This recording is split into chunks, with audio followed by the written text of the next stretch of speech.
이슈앤 상식 2호로 시작하도록 하겠습니다. 자, 불편한 이야기부터 시작해야겠네요. 칼럼입니다. 스태그플레이션 얘기부터 진행하도록 할게요. 자, 경기와 관련해서 정부가 어떤 대책을 내놓는지 또는 금융당국이 어떤 대책을 내놓는지를 크게 구분하기 위해서 상황을 두 가지로 구분했습니다. 디플레이션 경기 침체와 인플레이션 물가 상승입니다. 자, 여기에 대해서 정부는 예산 등을 이용한 재정 정책을 펼 수도 있고요. 그리고 금융당국은 통화 정책을 펼 수 있습니다. 자, 디플레이션 돈이 안 돌아요. 경기가 침체됐다면 부양시키는 게 필요하죠. 정부 입장에서 돈을 뿌려야겠죠. 그래서 예산에서 세입, 걷어들이는 것보다 세출, 돈 쓰는 걸 늘려버리면 됩니다. 정부 입장에선 적자가 되죠. 적자 재정 정책을 펴면 돼요. 자, 반대로 돈이 너무 많이 돌아서 인플레이션이 발생했다고 합시다. 그럼 돈을 줄이면 되겠죠. 그러면 세입을 늘리고 세출을 줄여버리면 되죠. 정부 입장에선 흑자 재정이 됩니다. 이러면 해결할 수 있어요. 통화 정책을 이용하는 방법도 있죠. 통화량을 늘리는 디플레이션의 경우에는 통화 팽창 정책을 펴면 되죠. 돈을 뿌리면 된다는 거예요. 자, 반대로 인플레이션, 통화량이 너무 많아서 발생했다면 통화는 어떻게 해야 됩니까? 줄이는 정책이 필요하죠. 긴축 정책을 펴면 돼요. 자, 이렇게 디플레이션이나 인플레이션 상황이 되면 재정이나 통화 정책을 쓸 수 있어요. 자, 얘가 결합돼 버립니다. 스태그네이션은 일종의 디플레이션이라고 보시면 됩니다. 그리고 인플레이션 합해버리면 뭐가 되죠? 스태그플레이션 상황입니다. 재정 정책 쓸 수 있나요? 없어요. 통화 정책 쓸 수 있나요? 없어요. 왜 그러냐면 한쪽에 맞는 정책을 펴게 되면 다른 쪽의 부작용이 더 커지기 때문에 이런 문제가 있습니다. 자, 현실적으로 돌아가서 보시면 김밥에 달걀이 빠져 있습니다. 이런 무슨 일일까요? AI로 인해서 달걀 가격이 너무 비싸다 보니까 김밥에 달걀을 빼고 맛살을 집어넣는 데도 있더라고요. 더 나은 거 아니냐? 아니요, 허전합니다. 자, 공공요금까지 계속 오르고 있는데 월급이 따라 올라주면 상관은 없어요. 근데 그게 안 되고 있는 게 문제가 되는 거죠. 삶이 더 팍팍해질 수 있습니다. 여기에 이어서 더 심해지게 된다 하더라도 정부가 딱히 대책을 세우기 어려운 상황이 되어버린다면 더 문제가 될 수 있겠죠. 게다가 전국도 불안합니다. 대통령 탄핵 사태로 인해서 정치권도 정상적으로 돌아가지 않고 있습니다. 빨리 뭔가 대비책이 필요한데 당장 정부 차원에서 뭘 할 수 없는 상황이라는 게 더 걱정스러운 상황인 것 같습니다. 내용 이어서 탑 이슈 첫 번째 탄핵에 대한 얘기입니다. 자, 헌재에서 대통령 탄핵 소추에 대한 정리한 내용들이 있습니다. 크게 5가지로 나와 있죠. 법률 위반이라든지 생명권 보호 위반이라든지 대통령 권한 남용이라든지 그리고 법치주의 위반, 언론의 자유 침해. 다시 말해서 대통령이라고 하는 국가기관이 제 역할을 하지 못해서 국민에게 피해를 끼쳤기 때문에 그 직을 박탈당하게 하려는 게 탄핵 심판의 이유이죠. 자, 꼼꼼한 절차가 필요합니다. 함부로 할 수 있는 절차가 아니다 보니까 꼼꼼하게, 그래서 국회에서 소추를 하는 절차도 제적 과반 이상이 요구해야 됩니다. 그래서 지난 12월 3일에 171명의 의원들이 공동 발의했죠. 자, 본회의에서 발의는 돼 있지만 통과되기 위해서 필요한 숫자가 있었습니다. 총 300명 중에 제적 3분의 2가 소추에 동의를 해야 되니까 200명 이상이 필요했는데 더불어민주당이나 국민의당으로만 될 수는 없었죠. 새누리당 의원 중에 상당수가 찬성했기 때문에 200인 넘겼죠. 의결되면서 탄핵 절차로 들어가게 됩니다. 대통령의 권한은 정지, 그러니까 대통령의 직 행사는 못합니다. 그럼 아무것도 못하냐? 대통령으로서 권한 행사를 못하는 거죠. 최근에 대통령이 청와대에 있으면서 언론과 인터뷰한 거, 이건 대통령으로서 한 거라고 볼 수 없기 때문에 넘어갈 수 있는 거죠. 자, 국무총리가 권한 대행을 하고 있습니다. 우리 법에는 권한 대행에 한계를 두진 않아요. 할 수는 있는데 국민의 손으로 뽑은 사람이 아니다 보니까 부통령이 대통령직 승계하는 거하고는 좀 다를 수밖에 없죠. 탄핵이 예상대로 제대로 탄핵이 통과가 되면 그럼 될 텐데 또 다른 부작용이 있어서 왜 그러냐면 지금 헌법재판소장이 임기가 다 됐고 재판관 중에 한 명까지 임기가 다 돼가면 어쩌면 9명이 아니라 7명의 재판관 7명 중에 1명 반대하면 6명밖에 안 남아요. 6인 이상 찬성이 필요하기 때문에 통과하기 어려울 수 있는 그런 상황이 연출될 수도 있습니다. 이러면 참 복잡해지게 되겠죠. 국회나 야당뿐만 아니라 국민들도 이미 등을 돌렸는데 대통령이 임기를 끝까지 가겠다라고 해버리면 좀 복잡해지는 이런 상황이 발생할 수도 있겠네요. 그 어떤 때보다 헌법재판소에 관심을 많이 갖고 있는 상황입니다. 헌법재판소의 탄핵 심판 절차는 그 자체로서 가치 있을 뿐만 아니라 이 주요한 사회 이슈예요. 이로 인해서 정부의 정책도 영향을 받고 당연히 기업도 영향을 받습니다. 그러니까 기업에게는 상관없는 정치 이슈가 아니라 기업에게 직접 영향을 끼치는 이슈이기 때문에 이 절차에 대해서 이해하고 있다는 것은 참 중요한 의미를 가지고 있는 것 같습니다. 꼭 이해하도록 하시고요. 자, 탄핵의 결과가 어떻게 될지, 탄핵 심판이 될는지 아니면 기각이 될는지 여기에 따라서 우리 대한민국은 다른 선택을 하게 되는 거죠. 당연히 우리 기업들, 우리 국민들은 영향을 받습니다. 그에 따라서 어떤 대응이 필요할까? 이건 기업으로서는 당연히 준비해야 될 시나리오가 아닐까 싶네요. 자, 정치 문제로 풀려고 하지 마세요. 그러면 밑도 끝도 없어지니까요. 자칫 잘못해서 이데올로기 문제로 확산시킬 필요는 없습니다. 기업을 기준으로 생각하시면 돼요. 경영 환경에 어떤 영향을 끼칠 것인가? 이걸 객관적으로 분석해서 이야기한다면 어떠한 답변이라도 문제는 없습니다. 정치 문제라고 생각할 필요는 없어요. 그냥 경제 문제입니다. 정치도 경제 하나의 중요 변수니까요. 내용이어서 두 번째 탑 이슈 면세점 얘기입니다. 서울에만 13곳이 생겼네요. 롯데월드 타워점이 폐점됐다 재개정되는 과정에서 최순실 게이트 논란까지 있었습니다. 문제는 뭐냐면 13곳이나 되는데 이 13곳이 수익을 낼 만큼 충분한 수요가 있느냐의 문제죠. 최근 사드로 인해서 한한력, 다시 말해서 한국에 대한 경제 제재, 중국의 경제 제재가 본격화되고 있습니다. 자, 게다가 13곳이나 되다 보니까 과당 경쟁의 문제도 있습니다. 과연 이러한 상황이 더 나아질까요? 거기에 스태그플레이션 상황까지 겹쳐진다면 면세점, 다시 말해서 면세점도 끝나는 게 아니라 우리 유통업계 전반에 굉장히 큰 악재가 될 수 있지 않을까 그런 우려가 있습니다. 사드 문제가 해결되면 이번 6호 중국인 관광객이 감소되는 이런 문제도 해결되지 않을까. 근데 사드 문제가 해결되려면 지금 정치권이 안정화돼야 되는데 탄핵으로 인해서 정치권도 혼란스러운 상황입니다. 뭘 할 수 있는 상황이 없어요. 자, 그러면 다른 대안을 중국인 관광객 6호뿐만 아니라 다른 국가의 관광객을 많이 유치하면 되지 않냐. 말은 쉽죠. 이전부터도 못했던 부분입니다. 단기간에 할 수 있는 문제는 아닌 것 같아요.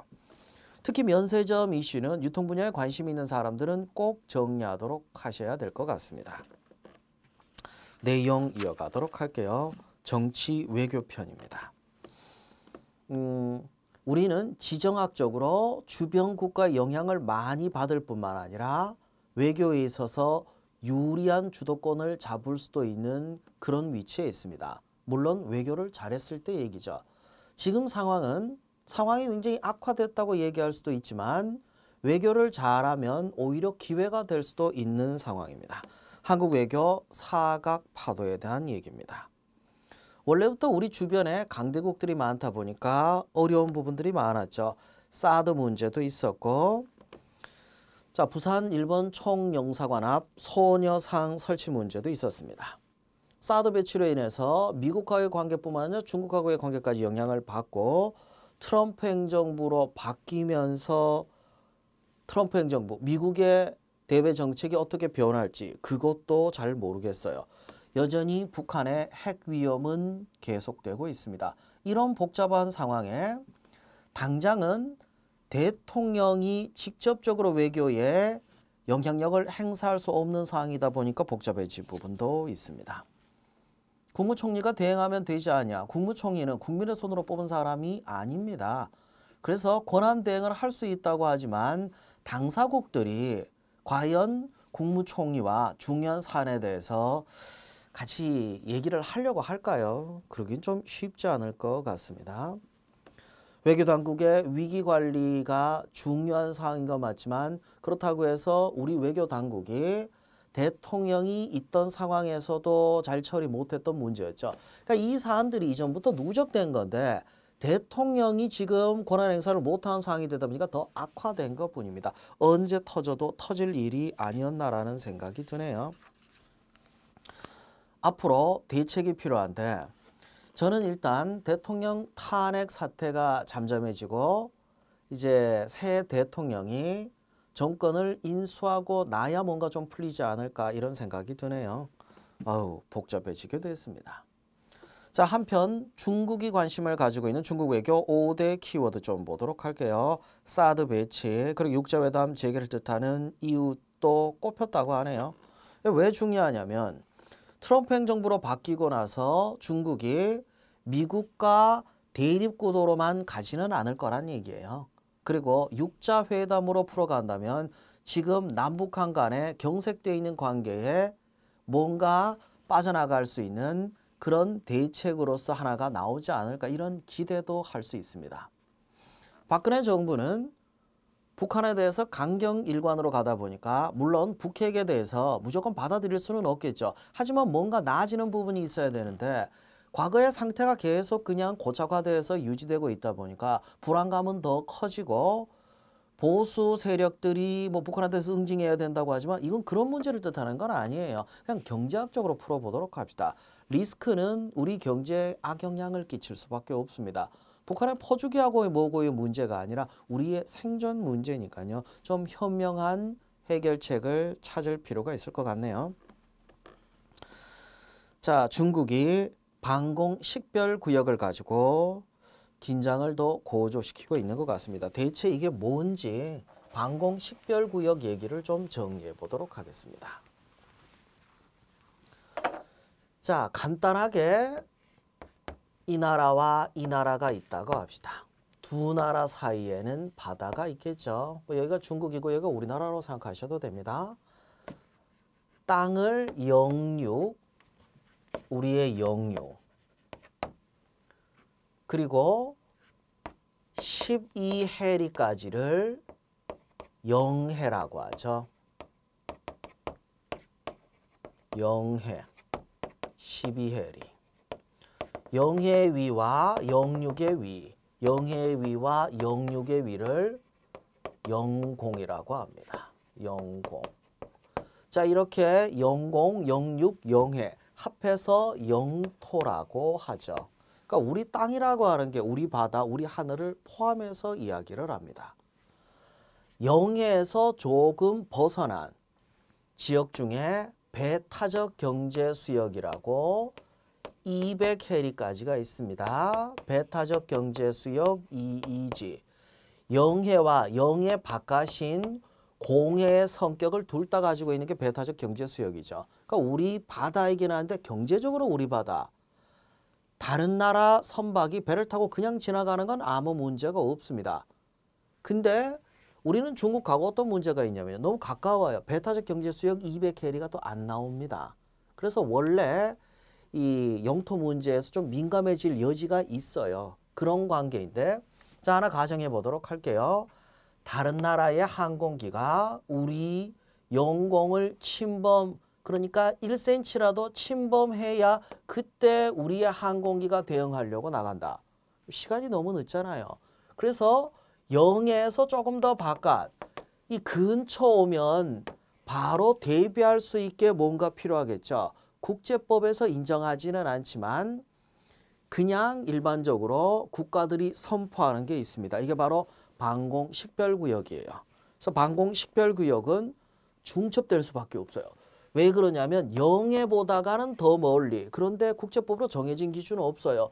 양국이 안 그래도 배타적 경제 수역에서도 중첩되는 지역이 있는데 당연히 방공식별구역은 더 하겠죠. 자, 사진을 보더라도 우리나라, 중국, 일본 겹쳐지는 지역이 있습니다. 그러면 그 전에 논의를 해서 합의를 봤어야 되는데 각각 선포를 했지 합의 보고 정리한 게 아니거든요. 앞으로도 계속 이런 문제는 반복될 것 같습니다. 자, 결선 투표제 얘기 좀 보도록 할게요. 우리는 좀 그게 없는데 예를 들어 이런 상황을 가정해 보도록 합시다. A, B, C 후보. A 후보가 30%, B 후보가 30%, C 후보가 30% 지지를 받았다고 합시다. 근데 조금 더 많아서 A 후보가 당선이 됐어요. 근데 하나 더 가정해야 될 게 있죠. 투표율이 50%예요. 50%인데 30% 지지를 받는다는 얘기는 실제로 몇 %입니까? 15%. 뒤집어 얘기하자면 85%인가요? 85%는 지지하지 않은 사람이 대표가 될 우려도 있죠. 그럼 어떻게 해야 돼요? 애매한 상황을 극복하기 위해서 일정 득표 이상 한 사람만 뽑아서 다시 투표를 하면 그러면 지지율이나 어떤 국민의 지지라는 차원에서 정당성을 확보할 여지가 있겠죠. 그래서 나온 얘기가 결선 투표제예요. 프랑스 같은 나라는 결선 투표제를 통해서 대표성을 강화합니다. 근데 우리는 차기 대통령 선거와 관련해서 결선 투표제 도입에 대한 논의는 있었는데 선관위에서 어렵다는 해석을 해버렸기 때문에 그냥 넘어가게 되는 얘기인 것 같습니다. 자, 선거 연령 하향에 대한 얘기 좀 보도록 할게요. 전 세계적으로 18세라는 나이가 성인의 기준이다? 꼭 그렇지는 않습니다. 대부분의 국가는 16세부터 시작해서 18세 사이. 근데 대부분 18세 이하입니다. 아니 고등학생이 공부나 해야지 무슨 선거는. 아니, 나이하고는 상관이 없는 거예요. 사실은. 어느 정도 이성적으로 판단할 수 있는 나이면 되지 굳이 이게 의미가 있을까라는 생각이 드네요. 그래서 선거법 개정에 대한 논의들이 있는데 문제는 뭐냐면 보수 정치인 입장에서는 달갑지는 않습니다. 선거 연령이 낮아지면 낮아질수록 보수 세력 입장에선 불리하다고 해서 그래서 잘 안 받아들이려고 했는데 이제는 시대 대세인 것 같아요. 조기 대선 실시 가능성이 점쳐지는 이 판국에 지금 기존의 방식을 그대로 가져갈 수는 없다 보니까 나온 얘기가 아닌가 싶네요. 속속 링 위로 올라오고 있는 대권 주자들입니다. 대통령 선거에 나가는 게 어떤 의미일까요? 여러분의 과거 지사가 하나하나 파헤쳐진다고 보시면 됩니다. 매번 선거 때마다 항상 이상한 얘기가 나와요. 뭐 숨겨둔 애가 있다, 먼 관계다. 근데 그 중에 일부는 또 진짜인 게 밝혀지는 경우도 있었죠. 근데 진실이 아니라 하더라도 흑색 선전의 희생양이 되는 경우들도 많습니다. 본인뿐만 아니라 가족조차도. 그래서 이게 쉬운 일은 아닌 것 같아요. 대선 주자로 운운되던 사람들, 거의 확정됐다 싶었던 사람들 중에서도 사퇴한 사람이 있습니다. 왜 그랬을까요? 대선 후보가 되는 것만으로도 부담이 상당히 크기 때문이 아닌가 싶네요. 보수 쪽의 지지를 받고 있던 반기문 전 유엔 사무총장이 사퇴한 거 보면 참 부담스러운 자리가 아닐까 싶네요. 블랙리스트, 이데올로기의 문제가 아닙니다. 뭐가 문제냐? 표현의 자유, 예술의 자유가 있는 우리 헌법을 부정한 게 문제가 되죠. 블랙리스트 관련된 4인방이 구속영장을 받았다고 하는데 헌법에 명시되어 있는 국민들의 권리를 침해한 거기 때문에 어떠한 경우에도 반드시 처벌을 해야 됩니다. 이건 이데올로기의 문제가 아니에요. 내용 이어가도록 할게요. 자, 한일 양국이 대사 소환하면서 붙은 것 같습니다. 뭐 역사 문제나 독도 문제가 더 격화되는데 일본의 경우에는 좀 의심스러운 게요. 실제로 뭐 역사 문제나 독도 문제에 대해서 재개한다고 해서 독도가 진흙게 되지는 않을 거라는 걸 지들도 알고 있는 것 같습니다. 정치적으로 이용한다고 보시면 되죠. 그런데 우리 외교부는 수세에 몰려 있죠. 정치적으로 이용할 건덕지는 별로 없어요. 단지 이제 이용당하지 않는 이런 모습을 보여야 됩니다. 이럴 때일수록 대통령이 나서서 더 단호한 모습을 보여야 되는데 지금 대통령이 그럴 수 있는 상황은 아닌 것 같습니다. 권한대행을 하고 있는 국무총리가 대놓고 얘기하기에도 좀 애매해요. 뭐 국민의 뽑은 대표성 있는 정치인도 아니니까요. 그러다 보니까 항상 이런 부작용이 생기는 것 같습니다. 항상은 아니고 지금 상황을 빨리 타개하고 일본에 대해서 더 현명한 대책을 내세울 수 있는 이런 대통령이 나타났으면 싶네요. 자, 창당과 관련해서 헌법에 명시되어 있는 조항입니다. 설립은 자유의 복수 정당제 보장. 이게 무슨 얘기냐면 허가제가 아니다. 국가기관으로부터 허가받고 창당하는 건 아니라 일정한 요건만 갖추면 누구나 정당을 창당할 수 있는 걸로 되어 있습니다. 복수 정당제는 일당 독재를 제한하기 위해서 집어넣은 조항이라고 보시면 되죠. 그리고 이 항은 정당이 대한민국의 이념에 위배되지 않아야 된다는 얘기죠. 그러기만 하면 국가의 보호를 받고 자금을 보조할 수 있다. 그래야 금권 선거를 막을 수 있으니까요. 민주적 기본질서 위배됐을 때는 정당 해산 심판을 헌재에서 합니다. 뭐 그런 내용들, 요 조건만 지켜지면은 정당은 마구잡이로 만들 수도 있죠. 선거 즈음 되면은 만들어지는 정당들이 꽤 있습니다. 투표에서 선거에서 일정한 지지를 받지 못하면 해산되기 때문에 오래 못 가는 정당들이 많아서 그런 거죠. 정당은 항상 많습니다. 내용 이어가도록 할게요. 자, 황교안 권한대행에 대한 얘기 좀 보도록 할게요. 반기문 전 유엔 사무총장이 사퇴하면서 더 관심을 받고 있는 것 같아요. 근데 권한대행을 계속 하려면은 대권에 참여 못합니다. 근데 대통령 선거에 나가려고 하면 사퇴를 또 해야 되거든요. 그럼 또 국정 공백이 발생되겠죠. 물론 국무총리 다음으로 부총리가 대행할 수 있기는 한데 이런 식으로 돌려막기 할 수 있는 게 대통령의 자리는 아니잖아요. 좀 그러네요. 그리고 권한대행이 최근에 보여준 모습들을 보면 좀 오버하는 게 아닌가라는 생각이 드네요. 권한대행이지 대통령은 아닌데 아쉽네요. 이어서 양심적 병역 거부 좀 보도록 합시다. 우리는 의무병 제도를 채택했죠. 하지만 종교나 양심에 따라서 집총을 거부하는 총을 드는 행위 자체를 거부하는 사람들도 있을 수 있습니다. 하지만 우리 법은요 인정을 안 합니다. 대체복무 제도가 없기 때문에 무조건 군대를 가야 되고 아니면 법적으로 처벌을 받도록 되어 있죠. 양심적 병역 거부에 대해서 국제사회에서는 인권 문제로 규정을 하고 있죠. 그래서 대체복무제나 이런 것들을 만들려고 권고하고 있는데 우리는 아직 거기까지는 못 가고 있는 것 같네요. 좀 아쉬운 문제가 있습니다. 경제 산업 편입니다. 한국 경제의 위기, 10년마다 위기설이 나왔었는데 실제로 외환 위기 그리고 금융 위기 이것도 거의 10년 주기였거든요. 이제 이 위기가 재발될 가능성이 타진되고 있습니다. 아직까지 그런 징후는 보이진 않습니다. 현재 대한민국의 국가신용등급은 역대 가장 높은 단계죠. 근데 이게 어떻게? 우리가 언제 뭐 신용등급이 낮았기 때문에 외환위기가 터졌습니까? 신용등급은요. 장기적으로 누적되어 있다고 하지만 단기적인 변수 반영하기가 어려운 문제가 있어서 이 국가 위기가 온 나라들도 신용등급이 떨어지고 나서가 아니라 위기가 오기 직전에 떨어졌다고 보시면 되거든요. 좀 한계가 있는 것 같습니다.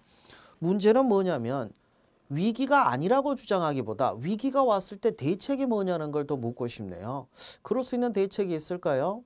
지금 우리 경제가 과연 정상적으로 돌아가고 있다고 보십니까? 가계부채는 역대 최고, 국가재정부채도 역대 최고 수준입니다. 그런 상황에서 앞으로 성장 동력이 될 만한 산업이 뭔지 갈피를 잡지 못하고 있죠. 창조 경제가 방향을 잃어버리고 나서 아직까지 딱히 다른 대안을 찾지도 못하고 있습니다. 여기서 위기가 찾아온다면 또 외환위기 때처럼 급한 불 끄기 위해서 우리가 많은 것을 또 잃어버리지 않을까, 그런 걱정이 앞서네요. 내용 이어가도록 할게요. 자, 첨단 신산업. 세부적인 얘기를 좀 연결하자면 여러분이 관심을 가지고 있는 기업의 포커스를 맞추는 게 맞지, 이 첨단 산업에 대해서 전부 다 이해하려고 하면 범위가 너무 넓고 깊이가 너무 깊어요. 물론 기본적인 개념부터 출발하는 게 맞겠지만 사실은 어느 정도 시험용으로 말을 할 수 있을 정도는 알고 계셔야 되는데 그게 사실은 그렇게 쉽지는 않습니다. 공부를 하려고 생각하셔야지 그냥 얻을 수 있는 부분은 아닌 것 같아요. 저도 항상 공부를 합니다. 모르면 찾아봐요. 찾아보는데 찾아보고 이제 됐다 싶으면 또 새로운 기술이 나옵니다. 또 새로운 기술이 나옵니다. 그러면 기존의 지식에 계속 업데이트를 하면 되죠. 기존의 지식이 없다면 그게 더 큰 문제가 됩니다. 지식은 눈덩어리를 굴리는 것처럼 점점 커집니다. 아무것도 없는 상태에서 뚝딱 만들어지는 게 지식은 아니니까요. 세계 3대 IT 전시회인 CES의 던킨 도너츠가 왜 이런 생각이 좀 드네요. 인공지능 그리고 사물 인터넷 시대가 되다 보니까 모든 기업들이 다 IT 쪽에 관심을 가지고 있습니다. 이걸 통해서 생산성을 향상시킬 수 있기 때문이죠. 왜 제4차 산업혁명 얘기가 나왔겠어요? 서비스 업종만 한정된 건 아닙니다. 모든 업종에 적용될 수 있죠. 농업도 적용될 수 있기 때문입니다. 내용 이어가도록 할게요. 더욱 스마트해지는 자본시장 얘기입니다. 로봇 어드바이저 얘기 나와 있죠. 로봇이 투자 전문가, 자문 전문가, 어드바이저가 된다라는 얘기는 인간의 일자리를 인공지능이 대체한다는 얘기입니다. 수수료가 싸지고 더 체계적인 자문이 가능할 수도 있겠지만 투자가 잘못됐을 때 누가 책임질까요? 인공지능이 책임지라고 할까요? 책임을 지려면 주체가 돼야 되는데 사람이 책임을 져야 되죠. 근데 사람이 아니면 누가 책임질지, 이런 문제가 좀 복잡해질 수도 있습니다. 그 이외에도 더 다양하고 효율적인 투자와 관련된 제도들은 하나씩 더 나오고 있죠. 한꺼번에 여러 개가 나올 겁니다. 자, 이런 AI, 인공지능으로 인해서 생산성은 높아질 수 있습니다. 근데 문제는 뭐냐면 인간의 일자리를 기계에게 뺏겨서 산업혁명이 인간에게는 저주가 됐던 적도 있죠. 항상 축복은 아니었습니다. 그래서 사회주의가 등장했고 자본주의의 폐해에 대한 경고가 나왔었죠. 한 번 더 그런 일이 있을 것 같네요. 인간을 인공지능이 대체하는 시대가 다가오고 있습니다. 앞으로 어떤 업종이 살아남을까? 문제는 뭐냐면 거의 대부분의 업종이 인공지능으로 대체되면 어떤 부작용이 일어날까? 이게 걱정스럽네요. 그러면 소득이 없다면 또 다른 자본주의의 폐해까지 나타날 수도 있겠죠. 이에 대한 경고, 그리고 대책으로서 나온 개념입니다. 기본소득이에요. 인간이 열심히 일하는 이유는 내가 일한 만큼 대가를 받기 때문에, 그런데 모든 인간이 동일한 능력을 가지고 있지는 않습니다. 열심히 일하고 싶더라도 일할 수 없는 사람, 이 사람에게 기본적인 생계를 보장해 주는 거, 이건 복지국가의 이념이죠. 그게 일반인에게 확대된다고 생각하시면 됩니다. 기본소득 개념이죠. 이미 선진국에선 기본소득에 대한 논의들이 나오고 있습니다. 우리는 이제 대권 주자들이 얘기를 하고 있는데 꼭 필요한 부분이 아닐까 싶네요. 내용 이어서 특검이 이재용 삼성 부회장에게 영장을 청구했었는데 법원에서 인정을 안 해줬죠. 야, 어떤 결과를 낳을까요? 물론 실망한 국민들도 꽤 있습니다. 하지만 현실은 좀 인식을 해야 될 것 같고, 그리고 절차상의 문제가 좀 있다면 국민들의 감정이 법제도에 더 반영돼야 되지 않을까요? 우리는 성문법 국가입니다. 그런데 이 성문법 국가는 시대의 변화, 그래 국민들의 생각의 변화가 법에 반영이 잘 되지 않는다는 단점이 있죠. 그래서 미국이나 영국 같은 나라는 불문법 국가로서 성문법만큼이나 불문법을 인정을 해주고 있죠. 그 덕분에 뭐 이 기소 단계에서든지 재판 단계에서도 배심자가 도입이 되어 있기도 합니다. 우리도 이런 게 좀 필요하지 않을까 싶네요. 너무 법 규정을 앞세우다 보니까 그 범위 내에서 판사의 생각이 너무 많이 반영된 게 아닌가 이런 의심이 좀 드는 것도 사실입니다. 내용 이어가도록 할게요. 빈병 보증금을 올려준다라고 하니까 좋아했던 분도 있는데 이거 한번 생각해 봅시다. 최근에 빈병을 다시 반납하고 돈 받아본 적 있어요? 얼마 되지도 않는 거 바라지도 않습니다. 문제는 뭐냐면 맥주값, 소주값까지 올려버린 거죠. 주류 업체가 수익을 늘리기 위해서 꼼수 쓴 게 돼버렸네요. 자, 여기에 대해서 정부 차원에서 별다른 대책이 나오지는 않습니다. 이제 시민단체에서 비판을 하고 있는데 뭔가 대책이 필요하겠죠. 지금 경제 상황이 딱히 좋지는 않습니다. 기업은 시장 상을 보고 투자합니다. 정부에서 투자라고 아무리 얘기를 하고 강요를 한다 하더라도 기업은 생존에 문제가 걸리기 때문에 투자 가치가 있을 때 투자할 타이밍 때만 투자를 하죠. 원래 투자하기가 쉽지는 않을 것 같네요. 왠지는 아시죠? 보호무역 그리고 고립주의가 확산되고 우리 정치의 불확실성이 더 커지고 있기 때문입니다. 이런 상황에서 투자가 안 된다면 취업과 관련해서도 어려운 상황이 될 수밖에 없죠. 좀 불편한 진실인 것 같습니다. 자, 내용 이어서 한때 우리 경제를 이끌었던 조선업종이 수주잔량이 13년 만에 최악을 겪게 됐죠. 중국이나 일본에 비해서 뒤진 게 뭐 대책이 없어서일까요? 어쩔 수 없는 상황일까요? 안일하게 대비했던 게 문제가 아니었나라는 생각이 드네요. 자, 민간 항공기, 저가 항공기가 많이 등장하면서 우리도 이제 항공기 이용하는데 좀 편해졌죠. 일단 싸니까요. 그 덕에 항공여객 1억 명 시대를 열게 됐습니다. 기존의 항공사의 경우에는 사실상 과점 상황이었는데 이젠 그 과점도 깨지고 치열하게 경쟁을 하고 있습니다. 소비자에게는 오히려 더 좋은 상황이 아닐까 싶네요. 그 내용까지 정리해 봤습니다.